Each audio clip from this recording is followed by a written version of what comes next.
एकेकाळी तू या इंडस्ट्रीची top model होतीस. कदाचित तू हे विसरली असशील, पण इंडस्ट्री तुला विसरलेली नाही.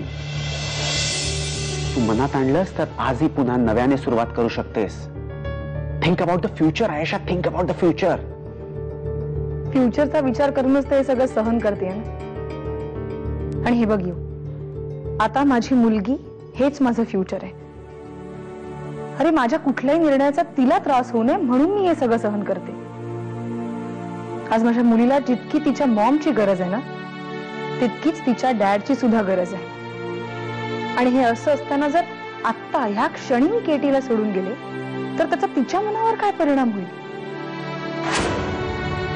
तुम्हाला एक रिक्वेस्ट करायची होती. हा बोला ना. मी असं बोलते म्हणून प्लीज वाईट वाटून घेऊ नका. तुम्ही आमच्या घरी आल्याने किंवा फोन केल्याने मला काहीच प्रॉब्लेम नाही. पण काय आहे की आमच्या घरातलं वातावरण बदलून जातं. म्हणजे मृत्युंजय भाऊजींची सगळ्यांनाच आठवण येते ना, त्यामुळे त्रास होतो ना सगळ्यांना. म्हणजे अगदीच येऊ नका असं नाही मी म्हणत आहे, पण कधीतरी चहा पाण्याला, पण कधीतरी. हा ओके, येईन. लई नशीबवान बघा तुम्ही. ते एकदा विक्रमादित्य मला म्हणलं होतं बघा, लिंगप्पा साहेब, माझ्या मेहनतीच्या कमाईनं माझ्या देवयानीसाठी मला मोठं घर घ्यायचं बघा. हा खूप इमोशनल, बट नॉट अ फूल. ते 10 करोडचं प्रॉपर्टी फक्त 5 करोडला विकत घेतलं त्याने.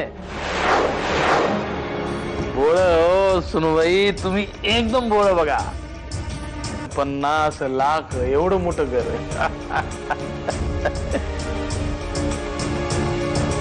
विक्रम खोटं का बोलेल? इथे फक्त माझे रंग, माझे ब्रश आणि माझा कॅनव्हास एवढेच माझे सोबती आहेत. आणि कोण कोण राहतं तुमच्यासोबत? म्हणजे तुमचे आई वडील? मी 5 वर्षाचा होतो ना तेव्हा त्या दोघांचा डिव्होर्स झाला.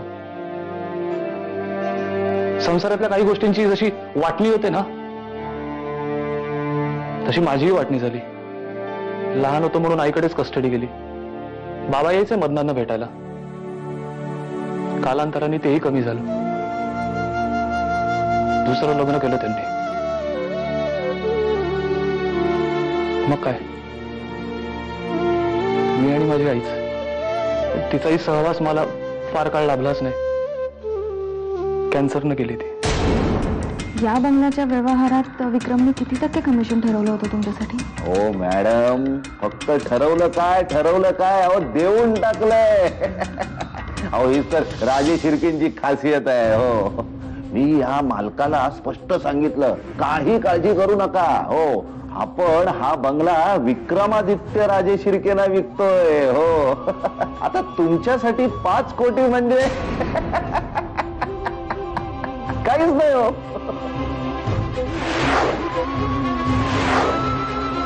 चहा छान येतात.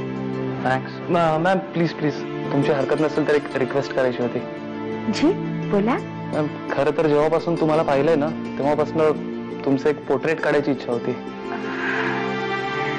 नाही आयुष. प्लीज मॅम, नाही म्हणू नका.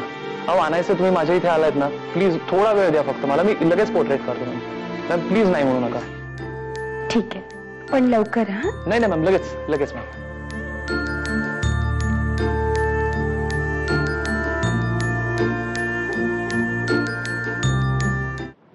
विक्रम, ताबडतोब घरी निघून ये. का काय झालं? काही महत्वाचं काम होतं का? घरी आल्यावर बोलू. ओके, आमचं काम आटपत आलंच आहे. लगेच निघतो. बाय.